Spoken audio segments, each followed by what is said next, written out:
போதைப் பொருள் என்பது மனித வாழ்க்கையின் தேவை. என்ன தேவை, எதனால் தேவை அப்படின்னா, அவமானங்களோடு வாழும் பொழுது அவமானங்களில் இருந்து தப்ப முடியாது, அவமானங்கள்லேருந்து ஓடவும் முடியாது, ஒளியவும் முடியாது. எங்கே போனாலும் நான் உன்னை விடமாட்டேன் அப்படின்னு சொல்லிட்டு மனித வாழ்க்கை முழுவதும் அவமானங்கள் நிரம்பும் பொழுது அந்த அவமானங்களை சகித்து கொண்டு வாழ்வில் போராடுவதற்காக, வாழ்க்கையை கடந்து செல்வதற்காக தேவைப்படுகிற ஒரு பொருள் தான் போதைப் பொருள். அப்போ அவமானங்கள் எங்கேருந்து உருவாகிறது? அடிமைத்தனத்திலிருந்து உருவாகிறது. அப்போ அடிமைத்தனம், அந்த சர்வாதிகார போக்கு, இதனால் நிறைய அவமானப்படுத்துவதற்காக நிறைய காத்துக்கிட்டு இருக்கு நம்மளை. சாதி, மதம், ஏற்றத்தாழ்வுகள், வறுமை, கோடீஸ்வரம், இந்த மாதிரி கோடீஸ்வர வாழ்க்கை, இந்த மாதிரி நிறைய வகையில் நம்மளை அவமானப்படுத்துவதற்கு இங்கே மனித வாழ்க்கை முறையில் நிறைய பிரச்சனைகள் இருக்குது. அந்த அவமானங்களில் ஓடவும் முடியாது, நீ ஒளியவும் முடியாது. அப்படிங்கும்போது வேறு வழியே இல்லை, அந்த அவமானங்கிற சாக்கடைக்குள்ளே நாம் நீந்தி தான் ஆகணும். அப்படிங்கும்போது அதை சகித்து கொண்டு அந்த அவமான சாக்கடையில் நீந்துவதற்கு நமக்கு மனித உயிர்களுக்கு தேவைப்படுகிற ஒரு பொருள் தான் போதைப் பொருள். அதனால் மனுஷ வாழ்க்கையில் அவமானங்கள் இல்லை, அடிமைத்தனம் இல்லை, வன்முறை இல்லை என்றால், வன்முறையே என்னென்னா அவமானப்படுத்துவதற்காக பயன்படுகிற ஒரு உணர்வு தான் வன்முறை, ஒரு முறை தான் வன்முறை. வன்முறைன்னா என்ன? மனுஷங்களை அவமானப்படுத்தி அடிமைப்படுத்துவதற்காக, அடிமைப்படுத்தணுன்னா அவங்கள அவமானப்படுத்தணும். நான் ஒன்று அவமானப்படுத்திடுவேன் அப்படிங்கிற ஒரு அச்சுறுத்தலை அவர்களுக்கு கொடுத்தால் அவர்கள் அடிமையாகி விடுவார்கள். சும்மா அடிமையாக மாட்டாங்க யாரும். பயமுறுத்தணும், அவர்களை அச்சுறுத்தணும். நீ எனக்கு நான் சொல்கிற வேலையை நீ செய்யலைன்னா உன்னை நான் அவமானப்படுத்துவேன், உன்னை நான் அடிப்பேன், திட்டுவேன், கேவலமாக திட்டுவேன் அப்படின்னு அந்த அவமானப்படுத்துவதற்காக பயன்படுத்துகிற ஒரு கருவி தான் அந்த வன்முறை, ஒரு முறை தான் வன்முறை. அதனால் இந்த மாதிரி வன்முறை நிறைந்த ஒரு உலகத்தில் நம்ம வாழ்ந்துகிட்ருக்கோம். வன்முறையால் உருவானது தான், அவமானத்தால் உருவானது தான் இந்த இயந்திர அறிவியல் உலகம். இவ்வளோ பெரிய வளர்ச்சி எல்லாமே அவமானப்படுத்தி அச்சுறுத்தி நான் உன்னை திட்டுவேன், அசிங்கமாக திட்டுவேன், கேள்வி கேட்பேன், அடிப்பேன், வேலையை விட்டு தூக்கிடுவேன். நீ அப்புறம் சாப்பாட்டுக்கு சோத்துக்கு வழி இல்லாமல், பணம் இல்லாமல் நீ என்ன பண்ணுவேன், பிச்சை தான் எடுப்பேன், உங்கள் குடும்பம் நடுத்தருக்கு வந்துடும், இப்படி அவமானப்படுத்தி விடுவேன். இந்த அவமானங்களை பற்றின அச்சுறுத்தல் தான் அடிமைத்தனத்தை ஏற்றுக்கொள்வதற்கு ஒரு காரணமாக இருக்கிறது. அப்போ இந்த அடிமைத்தனம் என்பது, அடிமைத்தனத்திலேருந்து நீ தப்பவும் முடியாது. ஏற்றுக்கொள்ளப்பட்ட அடிமைத்தனம். இப்போ ஒரு ஏற்றுக்கொள்ளப்பட்ட அடிமைத்தனத்தால் வேறு வழி இல்லை, இதை ஏற்றுக்கிட்டு தான் ஆகணும். யாரோ ஒருத்தர் நமக்கு தெரியாதவங்க, அவங்க சொந்தக்காரங்களும் கிடையாது, யாரும் கிடையாது, குடும்பத்தினரும் கிடையாது, அண்ணனோ தம்பியோ யாருமே கிடையாது, அம்மாவோ. ஆனால் அவங்க சொல்கிற வேலையை நம்ம செய்யணும். நம்ம செய்கிற தொழிலில் அவங்க நம்மளுடைய மேலதிகாரி, அவங்க சொல்கிற வேலையை நம்ம செய்யணும். அவங்கள பார்த்து நம்ம பயப்படணும், அவங்களுக்கு நம்ம பணிஞ்சு போய் வணக்கம் வைக்கணும். அவங்க சொல்கிற வேலையை எல்லாத்தையும் செய்யணும். 7-8 மணி நேரம், 10 மணி நேரம் நம்முடைய தனிப்பட்ட விருப்பங்களெல்லாம் தியாகம் பண்ணிவிட்டு குடும்பத்தோட நேரம் விளையாடணும். இப்படிப்பட்ட ஆசைகளெல்லாம் மூட்டை கட்டி வச்சுட்டு நம்ம பல அச்சுறுத்தல்களை அடிப்படையாக கொண்டு அடிமைத்தனத்தை ஏற்றுக்கொண்டு நாம் வாழ வேண்டி இருக்கிறது. அதனால் இந்த அடிமைத்தனம் என்பது ஒரு அவமானம். நம்ம அவமானங்களை ஏற்றுக்கொள்ளப்பட்ட ஒரு அவமானம், அனுமதிக்கப்பட்ட ஒரு அவமானம். தற்காலிகமாக சில அவமானங்களை நாம் அனுமதித்திருக்கிறோம், நமது வாழ்க்கையில் நாம் ஏற்றுக்கொண்டிருக்கிறோம். தற்காலிகமாக ஒரு குறுகிய காலத்திற்கு, ஒரு 2040 வரைக்கும், இந்த இயந்திர அறிவியல் உலகம் அழிகிற வரைக்கும் இந்த அவமானங்களை நாம் சகித்து கொள்ள வேண்டும், ஏற்றுக்கொள்ள வேண்டும். ஒரு வழி இல்லை. அதன் பிறகு நமக்கு அவமானங்கள் இல்லாத ஒரு வாழ்க்கை. அப்போது அந்த அவமானங்களை ஏற்றுக்கொள்ளும் பொழுது, சகித்து கொள்ளும்போது, ஒரு தற்காலிக இடைப்பட்ட இந்த காலத்தில் இந்த இயந்திர அறிவியல் உலகில் அடிமைத்தனத்தால் ஏற்படுகிற அவமானங்களை சகித்து கொள்வதற்காக பயன்படுத்தப்படுகிற ஒரு பொருள் தான், தேவைப்படுகிற ஒரு பொருள் தான், ஒரு பழக்கம்தான் போதைப் பொருள் பயன்படுத்துகிற ஒரு வழக்கம் என்பதை இப்போ தெரிஞ்சுக்கணும். அவமானங்களை சகித்து, அப்போ சிகரெட்டை ஏன் பிடிக்கிறாங்க, மதுபானம் ஏன் அருந்துகிறார்கள்னா அவமானங்களை சகித்து கொள்வதற்காக. அடிமைத்தனத்தால் அடிமைத்தனத்தை அடிப்படையாக கொண்டு அடிமைத்தனத்தின் மீது நம்பிக்கை வைத்து இயங்கி கொண்டிருக்கிற இந்த இயந்திர அறிவியல் உலகத்தில் அதன் மூலம் அடிமைத்தனத்தால் ஏற்படுகிற அவமானங்களை சகித்து கொள்வதற்காக நமக்கு ஒரு பொருள் தேவைப்படுகிறது. அதுதான் போதைப் பொருள். நமக்கு ஒரு பழக்கம் தேவைப்படுகிறது. அவமானங்களை சகித்து கொள்வதற்காக, அவமானங்களுக்கு காரணமான அடிமைத்தனத்தை சகித்து கொள்வதற்காக நமக்கு ஒரு வழக்கம் தேவைப்படுகிறது, ஒரு பழக்கம் தேவைப்படுகிறது. அந்த பழக்கம்தான் போதைப் பொருள் பழக்கம் என்பதை நாம் தெரிந்து கொள்ள வேண்டும். இப்போ வெளிநாட்டுக்காரங்களாம் பார்த்திங்கன்னா நிறைய சிகரெட் பிடிக்கிறாங்க, நிறைய தண்ணி அடிக்கிறாங்க. அவங்க டெய்லி ஸ்மோக்கர், சோசியல் ட்ரிங்கர், இந்த மாதிரி குடும்பத்தோடு தண்ணி அடிக்கிற வழக்கம், குடும்பத்தோடு புகைப்பிடிக்கிற வழக்கம். அவங்களுக்கு அந்த அளவுக்கு அவங்களுக்கு வன்முறை நிரம்பிய ஒரு வாழ்க்கையை வாழ்ந்துட்டுருக்காங்க. அதனால தான் அவங்க கொஞ்சம் பேர் இருந்தாலும் இந்த உலகத்தையே ஒரு ஆதிக்கம் செலுத்துகிற ஒரு வல்லமை உடையவர்களாக இந்த வெளிநாட்டுக்காரங்க, ஐரோப்பியர்கள், அவங்க சொல்கிறாங்க, இந்த பகுதி குளிர் நிறைந்ததாக இருக்கிறது, அதனால் எங்களுக்கு புகைப்பிடிக்கிற வழக்கம், மது அருந்துகிற வழக்கம் எங்களுக்கு தேவைப்படுகிறதுன்னு சொல்கிறாங்க. ஆனால் அவங்களுக்கு வன்முறையை, அங்கே அடிமைத்தனம் ரொம்ப அதிகம். வீட்டுக்கு வீடு துப்பாக்கி வச்சுருப்பாங்க. அந்த அளவுக்கு மனுஷங்க மேலே அவங்களுக்கு நம்பிக்கையே கிடையாது. அவங்க மனுஷங்களை நம்பிக்கையே கிடையாது. வீட்டுக்கு வீடு துப்பாக்கி வச்சுருப்பாங்க. அதனால் பார்த்திங்கன்னா அவங்களோட வாழ்க்கையில் அடிமைத்தனம் அதிகமாக இருக்கும். அவங்க ரொம்ப சர்வாதிகாரிகளாக செயல்படுவாங்க. தன்னுடைய வேலையெல்லாம் ரொம்ப கட் அண்ட் ரைட்டாக இருப்பாங்க. ரொம்ப உறுதியாக அது ஒரு அடிமைத்தனம் தான். பிறரை வேலை வாங்குவதில் ரொம்ப வல்லமை உடையவர்களாக இருப்பாங்க. நாம் செய்கிறது ஒரு இந்தியர்களின் திறமையை விட பல மடங்கு திறமை அவர்களுக்கு உண்டு. அதனால் ரொம்ப வாழ்க்கையே ரொம்பவும் கடினமாக இருக்கும். அவங்க வாழ்க்கை ரொம்ப அவமானங்கள் அதிகமாக இருக்கும். அவங்களுடைய வாழ்க்கையில் ரொம்பவும் அவமானங்கள் அதிகமாக இருக்கும். அதனால தான் அதை சகிச்சுக்கணுங்கிறக்காக தான் அவங்கள்ட்ட அந்த புகைப்பிடிக்கிற வழக்கம், மது அருந்துகிற வழக்கம் ரொம்ப சகஜமாக இருக்கும். ரொம்ப ஆண் பெண் வேறுபாடுகள் அதிகம் இல்லாமல் ஒரு குடும்ப நடைமுறையாக, குடும்ப வாழ்க்கை முறையாக சிகரெட் பிடிக்கக்கூடாதுங்கிற சிந்தனையும் அவங்ககிட்ட இருக்குது. மது அருந்தக்கூடாது என்கிற சிந்தனையும் அவங்ககிட்ட இருக்குது. இருந்தாலும் அதையெல்லாம் கடந்து அந்த வழக்கம் அவர்களது வாழ்க்கையில் ரொம்ப ஆதிக்கம் செலுத்துவதற்கு காரணம் அவர்கள் இன்னும் அதிகமான அவமானங்கள் நிறைந்த ஒரு வாழ்க்கையை வாழ்கிறாங்க. நாம் இந்தியர்கள் அப்போ அவமானப்படாமல் வாழ்ந்துட்டுருக்காங்களா? அதனால தான் நம்ம புகைப்பிடிக்கிற வழக்கம் குறைவாக இருக்குது. அப்படி கிடையாது. புகைப்பிடிக்கிற வழக்கம் குறைவாக இருக்கும். இந்தியர்கள் அவமானங்களை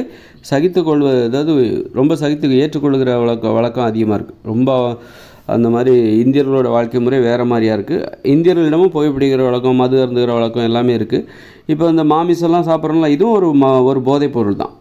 இதுவும் ஒரு போதை தான். மாமிசம் சாப்பிட்றது, மீன் சாப்பிட்றது, முட்டை சாப்பிடுவது, உப்பு கலந்து உணவை சமைச்சு சாப்பிட்றோம் பாருங்கள், அது ஒரு போதை தான். இந்த இயந்திர அறிவியல் உலகில் வாழ்வதற்கு அந்த போதை கண்டிப்பாக தேவை. நீங்கள் வெறுமனே உப்பே சேர்க்கலை, வெறும் காய்கறிகள் பழங்கள் இப்படி பச்சையாவோ வேக வச்சோ சாப்பிட்றீங்க, உப்பே சேர்க்காமல் சாப்பிட்றீங்கன்னா உங்களுக்கு இந்த இயந்திர அறிவியல் உலகில் உங்களை வாழவே முடியாது. இந்த இயந்திர அறிவியல் உலகம் என்பது ஒரு போதை. நீங்கள் செய்கிற ஒரு வேலை அது ஒரு போதை. நான் இன்ஜினியர் ஆகணும், டாக்டர் ஆகணும் அப்படிங்கிறதுலாம் எல்லாமே ஒரு போதை தான். அப்போ அந்த போதைக்கு இந்த போதை தேவைப்படுது. இந்த மாதிரி இட்லி, பூரி, பொங்கல், தோசை அல்லது உப்பு கலந்து சமைக்கப்பட்ட காய்கறிகள், கீரைகள், கிழங்குகள், இந்த உப்பு உங்களுக்கு தேவை. உப்புங்கிறது ஒரு போதைப் பொருள் என்பதை தெரிந்து கொள். தாராளமாக கிடைக்கிற ஒரு போதைப் பொருளாக அது இருக்கிறது. அதனால் அந்த போதைப் பொருள் தான் இந்த போதை உலகத்தை உருவாக்கிச்சு. இந்த இயந்திர அறிவியல் உலகமே ஒரு போதையால் உருவான உலகம். போதைக்கு அடிமையானவர்களால், போதை பழக்கம் உடையவர்களால் உருவான உலகம். அதனால் இது ஒரு அனுமதிக்கப்பட்ட போதையாக இருக்கிறது. புகழ் போதை, செல்வம், ஆடம்பரமாக வாழ்கிறது, சொகுசாக வாழ்கிறது, இது எல்லாமே ஒரு போதையாக இருக்கிறது. போதையோட தன்மை என்னென்னா அது உங்களை அடிமைப்படுத்துகிற அத்தனையுமே போதை தான். அப்போ இந்த ஆண் சர்வாதிகாரம் இருக்குது பாருங்கள், அது ஒரு போதை. ஆண் சர்வாதிகாரம், பெண் அடிமைத்தனம், அதுவும் ஒரு போதை. அடிமையாக இருக்கிறது ஒரு போதையாக இருக்கிறது. அதனால் எதெல்லாம் உங்களை அடிமைப்படுத்துதோ அதெல்லாமே போதை தான். போதையோட தன்மை அதுதான்.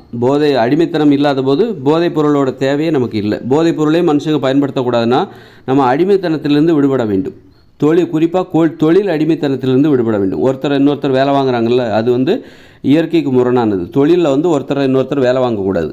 இப்போ மனுஷங்களுக்கு தொழில் மனுஷங்களுக்கு மட்டும்தானே, ஆடு மாடுகளுக்கெல்லாம் தொழில் கிடையாதா? உணவை தேடுவது தான் தொழில். தொழில்னால் என்ன? உணவை தேடுவது. பிற உயிரினங்கள் ஆடு மாடு புல்லை மேயுது, இலைதழைகளை மேயுது. அது அதை போய் மேயி அந்த புல்லை எடுத்து இங்கே பறித்து கொண்டு போடு, நான் சாப்பிட்ணும் அப்படின்னு சொல்லிட்டு அந்த மாதிரி வேலை வாங்குறது கிடையாது. ஆடோ மாடோ அது உணவுக்கு தேவையானது அது மேய்ஞ்சிக்குது, அது வேட்டையாடிக்குது. சிங்கம், புலி, சிறுத்தையெல்லாம் அவைகளுக்கு தேவையான உணவை கூட்டாக வேட்டையாடினாலும் அது வேட்டையாடுகிற உக்தி. தனக்கு தேவையான உணவை சாப்பிடுது. ஒரு மாட்டை சிங்கம் 10 சிங்கம் சூழ்ந்து வேட்டையாடுது. அப்போ ஒற்றுமையாக தானே வேட்டையாடுது அப்படின்னு சொல்லலாம். ஒற்றுமையாக வேட்டையாடினா அவைகளுக்கு தேவையான ஒரு மாட்டையே ஒரு சிங்கமே ஒரு மாட்டை சாப்பிட முடியாது. ஒரு மாட்டில் உள்ள இறைச்சியை சாப்பிடணும்னா 10 சிங்கங்களுக்கு அது உணவாக பயன்படுகிறது. அதனால் ஒரு மாட்டை 10 சிங்கங்கள் வேட்டையாடுதுன்னா அது காரணம் என்ன? அவைகளுக்கு தேவையான ஒரு சிங்கம் என்பது தனக்கு தேவையான உணவு அதில் இருக்கிறது. அதை சாப்பிட்டு அது போயிடும். ஒன்றா கூடி வேட்டையாடினாலும் தனக்கு தேவையான உணவை சாப்பிட்டுட்டு அந்த மாமிசத்தை சாப்பிட்டு அது போயிடும். அப்போ அதுக்காக தான் அது வேட்டையாடுதே தவிர மற்ற எல்லாத்துக்கும் சேர்த்து நாம் வேட்டையாடுறோம் அப்படிங்கிற எண்ணம்லாம். ஒன்றா சேர்ந்தால் ஈஸியாக வேட்டையாடலாம் அப்படிங்கிற அது ஒரு நுட்பம், அவ்வளோதான். அது மாதிரி பிறருக்கு கீழே இருந்து வேலை வாங்குறது, பிறரை வேலை வாங்குவது, இதுதான் அடிமைத்தனம். இது ஒரு அவமானத்தை ஏற்படுத்தும். இது அவமானத்தை ஏற்படுத்தும், கோபத்தை ஏற்படுத்தும். இது அப்போ இதை சகிச்சுக்கணும். இந்த அவமானத்தை சகிச்சுக்கணுன்னா நமக்கு ஒரு போதை தேவைப்படுகிறது. அவமானத்தை சகித்து கொள்வதற்கு என்ன காரணம்? நான் ஏன் அவர் சொல்கிறத செய்யணும்? நான் ஒரு தொழிலில் அவர் சொல்கிறத நான் ஏன் செய்யணும்? 8 மணி நேரம் செய்யணும், ஏன் 10 மணி நேரம் செய்யணும்? ஏன் என்ன அவர் அச்சுறுத்துறார் அப்படின்னா, நீ செஞ்சால் தான் உனக்கு இந்த உப்புகள் சமைக்கப்பட்ட உணவுகள் உனக்கு கிடைக்கும். நீ அந்த பணத்தை வாங்கிட்டு ஒரு காங்கிரீட் வீடு கட்டலாம், பெட்டு வாங்கி அதில் படுத்து தூங்கலாம். இந்த மாதிரி சொகுசான வாழ்க்கை என்பது ஒரு போதைக்கு. அப்போ இந்த போதை வேணும்னா உனக்கு உப்பு கலந்து சமைக்கப்பட்ட உணவுகள் இருக்குல்ல, ஒரு அளவுக்கு அதிகமான சுவை, இந்த உப்பு கலந்து பயன்படுத்தப்பட்ட உணவுகளில் இருந்து கிடைக்கக்கூடிய ஒரு சுவை, அப்புறம் வாகனம் ஓட்டணுமா அது ஒரு போதை, இந்த மாதிரி காங்கிரீட் கட்டடத்தில் வசிக்கணுமா அது ஒரு போதை. அந்த போதையை உனக்கு இந்த போதையெல்லாம் வேணும்னா நீ பிறர் சொல்கிற அடிமைத்தனம் என்கிற அந்த பிறர் சொல்கிற வேலையை நீ செய்யணும் ஒரு தொழிலில். அப்போது இந்த போதைக்காக தான் இந்த அவமானங்களை சகித்துக் கொள்கிறார்கள். இந்த காங்கிரீட் கட்டடத்தில் வசிக்கணும், டிவி பார்க்கணும், மொபைல் ஃபோன் பயன்படுத்தணும், வாகனங்களில் பயணிக்கணும், விமானத்தில் போகணும், பிற நாடுகளுக்கு சுற்றுலா பயணி எல்லாமே போகணும், இந்த நல்ல உப்பு கலந்து பிரியாணி சாப்பிட்ணும், இதெல்லாம் சாப்பிட்ணும், இட்லி பூரி பொங்கல் இதெல்லாம் சாப்பிட்ணும் அப்படின்னா நீ அதற்கு இந்த அவமானங்களை சகிச்சிக்கோ. பிறர் வேலை வாங்கும்போது அதை ஏற்றுக்கிட்டு நீ போய் வேலை பாரு. நீ இந்த போதைக்காக தான் இந்த அவமானத்தை சகிச்சுக்கிறாங்க. தொழிலில் உள்ள அடிமைத்தனத்தை ஏன் சகித்துக் கொள்கிறார்கள்? இந்த மாதிரி ஒரு போதைக்காக தான். காங்கிரீட் கட்டடத்தில் வசிக்க வேண்டும், அப்புறம் டிவி பார்க்கணும், டிவி வேணும், வாகனங்களில் பயணிக்கணும், நல்லா சொகுசாக இருக்கணும், சோம்பேறித்தனமாக இருக்கணும், வீட்டில் 4 பேரை வேலைக்கு வச்சுக்கணும், ஒரு வேலையும் செய்யக்கூடாது. இப்படி இந்த மாதிரியான இது ஒரு போதை என்றால் இந்த போதைக்காக தொழிலில் பிறர் சொல்கிற வேலையை சகித்து கொள்கிறார்கள்.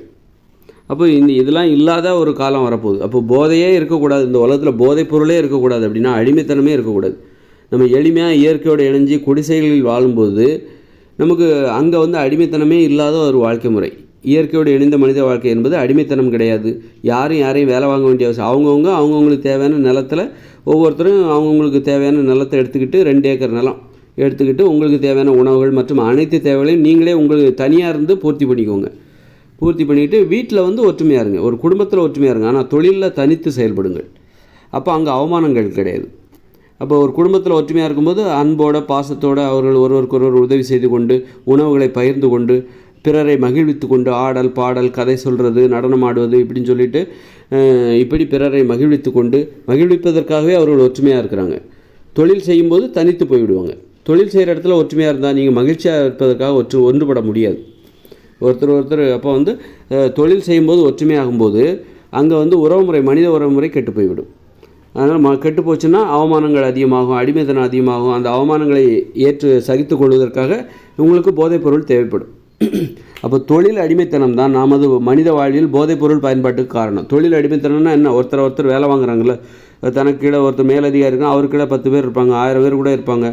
இந்த அடிமைத்தனத்தை சகிச்சுக்கிறோம். அவர் சொல்கிறத நம்ம செய்யணும். ஆனால் அவர் யாருன்னு தெரியாது, யாரோ எவரோ, எந்த ஊரை சேர்ந்தவரோ யாருன்னே தெரியாது. ஆனால் அவர் சொல்கிறத செய்யணும். இப்போ ஒரு வங்கி இருக்குது, ஒரு பேங்க் இருக்குதுன்னா வட மாநிலத்துலேருந்து ஒருத்தர் புதுசாக மேனேஜராக வந்திருப்பார். அவர் சொல்கிறத இங்கே இருக்கிற தமிழர்கள் செஞ்சிட்ருப்பாங்க. அல்லது இங்கே இருக்கிற தமிழர் ஒருத்தர் வட மாநிலத்தில் இருக்கிற ஒரு பேங்க்கு, ஸ்டேட் பேங்க்கு போயிட்டு அங்கே மேனேஜராக இருப்பார். அந்த தமிழர் சொல்கிறத அங்கே வேலை செய்கிற அந்த வட மாநிலத்துக்காரங்க கேட்பாங்க. ஆனால் சொந்தமாக பந்தமாக எந்த மாநிலத்துக்காரங்க அவங்க சொல்கிறத நாம ஏன் கேட்கணும்? அதான் அடிமைத்தனம் என்பது. அது ஒரு அவமானத்தை தான் தரும். ஏன் சகிச்சுக்கிறோம் அப்படின்னா இந்த மாதிரி ஒரு போதை பழக்கத்துக்கு நம்ம அடிமையாக இருக்கோம். இந்த காங்கிரீட் கட்டடத்தில் வசிப்பது, இந்த உப்பு போட்டு சமைச்ச உணவுகளுக்கு அடிமையாக கிடக்கிறோம். இது இல்லைன்னா நம்மளால் இருக்க முடியாது. உப்பு போட்டு சமைச்ச உணவுகளை சாப்பிட்லன்னா நம்மளுக்கு நாக்கே செத்து போயிடும். இட்லி பூரி பொங்கலுக்கு நம்ம அடிமையாக கிடக்கும். அந்த போதை அது ஒரு போதை. அந்த போதைக்காக நம்ம இந்த தொழிலில் உள்ள அடிமைத்தனம் பிறர் சொல்கிற வேலையை நம்ம செஞ்சு தான் ஆகிறோம், ஏற்றுக்கிறோம். அப்போ இந்த அடிமைத்தனம் இல்லாத ஒரு வாழ்க்கை முறை 2040க்கு அப்புறம் இயற்கையோடு இணைந்த மனித வாழ்க்கை வரப்போகுது. அங்கே நம்ம குடிசையில் தான் வசிக்க போகிறோம். யாரும் இன்னொருத்தர் பணம்ங்கிற நடைமுறை கிடையாது, பள்ளிக்கூடம் கிடையாது, கல்லூரி கிடையாது, புத்தகங்கள் கிடையாது, கணினி கிடையாது, மின்சாரம் கிடையாது, தொழிற்சாலைகள் கிடையாது, இந்த அரசாங்க அமைப்பு கிடையாது. கிராமமாக மக்கள் வாழ ஆரம்பித்து விடுவார்கள். அங்கே இராணுவம் கிடையாது, ஆயுதங்கள் கிடையாது, தொழிற்சாலை கிடையாதுங்கிறதுனால ஆயுத தொழிற்சாலை கிடையாது. அப்போ வன்முறை பயம் கிடையாது. போரிடுவார்கள், குண்டு போட்டுருவாங்க, வேற்று நாட்டினவர்கள் நம்மிடம் போர் தொடுப்பார்கள் என்கிற வன்முறை பயம் அங்கே கிடையாது. இப்படி வன்முறைகள் இல்லாத ஒரு எளிய உலகம், ஒரு எளிமையான உலகம். அனைவரும் குடிசையில் தான் வசிப்பார்கள். அவரவர்களுக்கு தேவையான குடிசை அவரவர்களே கட்டிக்கொள்வார்கள். அங்கே அவங்களுக்கு உப்பு கிடைக்காது. உப்பு வியாபாரமே அங்கே இருக்குது. வியாபாரம், விற்பனை இந்த மாதிரி நடைமுறையே கிடையாது. ஏற்றுமதி இறக்குமதி இதெல்லாம் கிடையாது. பணம்ங்கிற நடைமுறை கிடையாது. வேறு வழியில் அவங்கவுங்களுக்கு தேவையான உணவை அவரவர்களே, நான் இந்த 2 ஏக்கர் நிலம் இது என்னுடையது, உன்னுடைய நிலம் அது, நீ அங்கே போய் வேலை பாரு, நான் இங்கே வேலை பார்க்குறேன், நான் யாரையும் வேலை வாங்க மாட்டேன், நீயே யாரையும் வேலை வாங்காத, ஒன்றையும் யாரும் வேலை வாங்க அனுமதிக்காத, மரியாதையாக இரு. தொழிலில் உள்ள மரியாதை இதுதான். தொழிலில் சுயமரியாதையோடு இருக்கணும். மரியாதையோடு தொழில் செய்வதற்கான வழிமுறை என்னென்னா, பிறரை வேலை வாங்காத, பிறரால் வேலை வாங்க உன்னை நீ அனுமதிக்காதே. அப்படி அதாவது மற்றவங்களுக்கு அந்த அனுமதியை கொடுக்காத. உன்னை வேலை வாங்குறதுக்கு மற்றவங்களுக்கு தொழிலில் அனுமதி கொடுக்காத. எங்கே அனுமதி கொடுக்கணும்? குடும்பத்தில் தான் அனுமதி கொடுக்கணும். குடும்ப உறவுகளில், நட்பு. அப்புறம் நீ வேலை செஞ்சுட்டு வீட்டுக்கு வர, ஒரு பக்கத்து வீட்டில் உள்ளவங்க பெரியவங்க, அவனுக்கு சொந்தமாக இருக்காது, ஆனால் பக்கத்து வீட்டுக்காரங்க அடிக்கடி பார்த்து பேசுவீங்க. அவரை நீங்கள் ஐயா சொல்லுங்கள் மரியாதையாக. அவர் ஏதாவது ஒரு உதவி கேட்பார், அது நீங்கள் செய்யலாம்.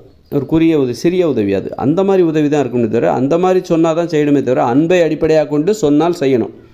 ஒரு உரிமை இருக்கணும், ஒரு உறவுமுறை இருக்கணும், ஒரு அன்பு இருக்கணும், ஒரு பாசம் இருக்கணும். அது பாசம் எதுவும் இல்லாமல் வெறும் நீ அதை செய்யன்னு அடிமைப்படுத்தினா அதுக்கு யாரும் இணங்க மாட்டாங்க. அப்போது அந்த மாதிரி அடிமைத்தனம் இல்லாத இயற்கையோடு இணைந்த மனித வாழ்க்கை 2040க்கு அப்புறம் வரப்போகுது. அங்கே தொழில் அடிமைத்தனம் இல்லவே இல்லை. அப்போது அவங்களுக்கு அடிமைத்தனம் இல்லை, அவமானங்கள் இல்லை. அதனால் அவங்களுக்கு அவமானங்களை சகித்து கொள்வதற்காக தேவைப்படுகிற போதைப்பொருள் பழக்கம் அவங்களுக்கு தேவையில்லை, போதைப்பொருளும் அவங்களுக்கு தேவையில்லை. அப்போ போதைப்பொருள் இல்லாத உலகம் எங்கே சாத்தியம்? இந்த இயந்திர அறிவியல் உலகில் சாத்தியமில்லை. அவமானங்கள் நிறைந்த இந்த இயந்திர அறிவியல் உலகில் போதைப்பொருள் இல்லாத ஒரு நிலையை ஏற்படுத்தவே முடியாது. வேணால் கட்டுப்படுத்தி வச்சுக்கலாம். காவல் நிலையத்தில் காவலர், போலீஸ் மூலமாக கொஞ்சம் கட்டுப்படுத்தி வச்சுக்கலாம். அரசாங்கம் நினச்சா சிகரெட்டை தடை பண்ணலாம். ஓரளவுக்கு மிகப்பெரிய கட்டுப்பாடுகளுடன், அச்சுறுத்தல்களுடன் ஒரு கட்டுப்பாடான சூழ்நிலையை உருவாக்கலாம். விட்டுட்டாக்கா ஒரு அரசாங்கம் தளர்வாக இருந்து விட்டால், கண்டு காணாமல் இருந்துச்சுன்னா, இங்கே பார்த்திங்கன்னா எங்கேயும் போதை, எதிலும் போதை, எங்குமே போதை என்கிற ஒரு நிலை ஏற்பட்டுவிடும். அதனால் அப்படி ஒரு நிலை இங்கு உருவாகிவிடும். அரசாங்கம் தான் கட்டுப்படுத்தி வச்சுருக்கு, ஆனால் மனுஷங்க அதற்கான ஆர்வத்தில் இருக்காங்க. அதனால் ஏன்னா காரணம், இங்கே அடிமைத்தனத்தை அடிப்படையாக கொண்டு தான் இந்த இயந்திர அறிவியல் உலகமே இருக்குது. அப்படி இருக்கிறதுனால தான் எப்போ வேணாலும் மக்கள் அதற்கு தயாராகவே இருப்பாங்க. விட்டால் போதும், இந்த அரசாங்கம் கொஞ்சம் கவனக்குறைவாக இருந்தாச்சுன்னா போதும், போதைப்பொருள் பெருகிடும். ஆனால் இயற்கையோடு இணைஞ்ச மனுஷ வாழ்க்கையில் அரசாங்கம் கிடையாது, போலீஸ் கிடையாது, இராணுவம் கிடையாது. கிராமமாக வாழ்ந்து கொண்டிருப்பார்கள். அங்கே நீ விரும்பினால் நீ போதைப்பொருள் பயன்படுத்தி கொள்ளலாம். அங்கே யாருக்கும் தெரியாமல் ஈஸியாக, அங்கே போலீஸ் கிடையாது, யாரும் ஒன்று போட்டு சிறையில் அடைக்க மாட்டாங்க. அப்போ நீ ஈஸியாக பயன்படுத்திக்கலாம். ஈஸியாக தப்பு பண்ணால் அந்த ஊர் மக்கள் பிடிச்சி அடிப்பாங்க, அது வேறு விஷயம். ஆனாலும் நீ யாருக்கும் தெரியாமல் போதைப்பொருள் பயன்படுத்துறதுக்கு நிறைய வாய்ப்பு இருந்தாலும் அவங்க அதை பயன்படுத்த மாட்டாங்க. ஏன்னா அவங்க வாழ்க்கையில் அடிமைத்தனம் இல்லை, அவமானங்கள் இல்லை. ஆதலால் அவர்களுக்கு போதைப்பொருள் தேவைப்படவில்லை. அதே மாதிரி அவங்களுக்கு உப்பு கலந்து சமைக்கப்பட்ட உணவுகளும் அவங்களுக்கு தேவைப்படாது.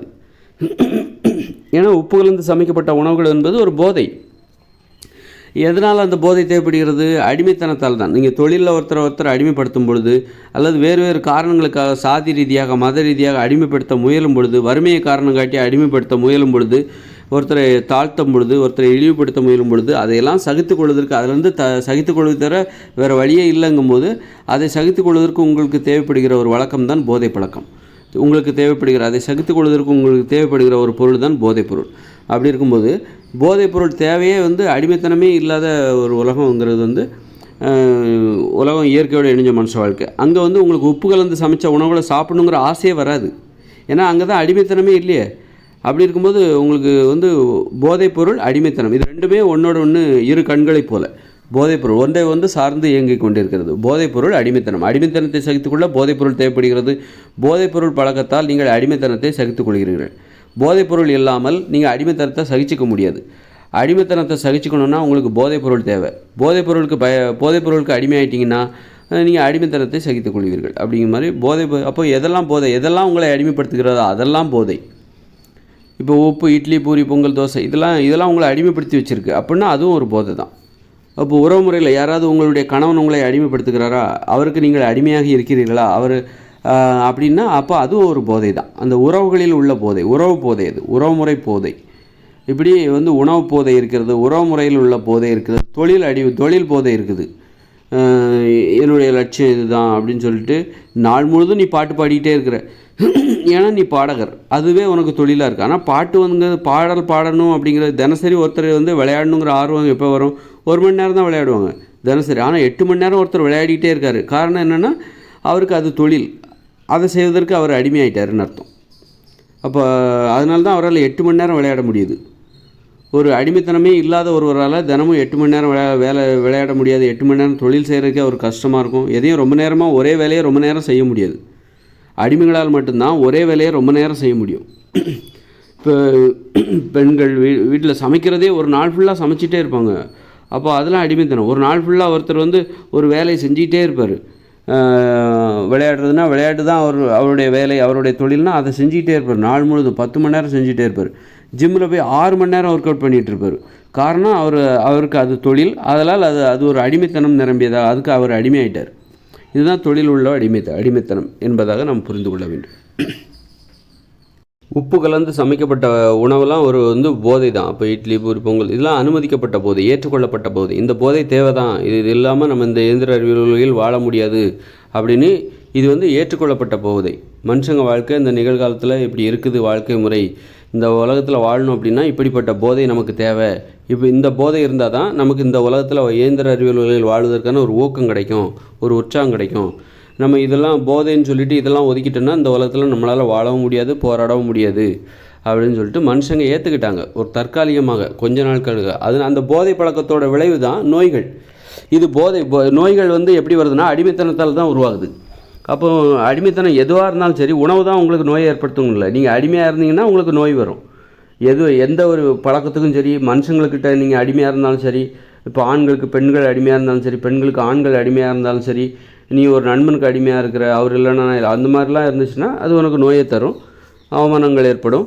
அது அவமானங்கள் தான் நோய்களாக மாறுகிறது. அடிமைத்தனம் தான் நோய்களை ஏற்படுத்துகிறது. அடிமைத்தனம் தான் வன்முறை உணர்ச்சிகளை ஏற்படுத்துகிறது. அப்படி இருக்கும்போது வன்முறை உணர்ச்சிகள் குற்றங்கள் உருவாக காரணமாக இருக்கிறது. அவமானங்கள் தான் குற்றங்கள் உருவாக காரணமாக இருக்கிறது.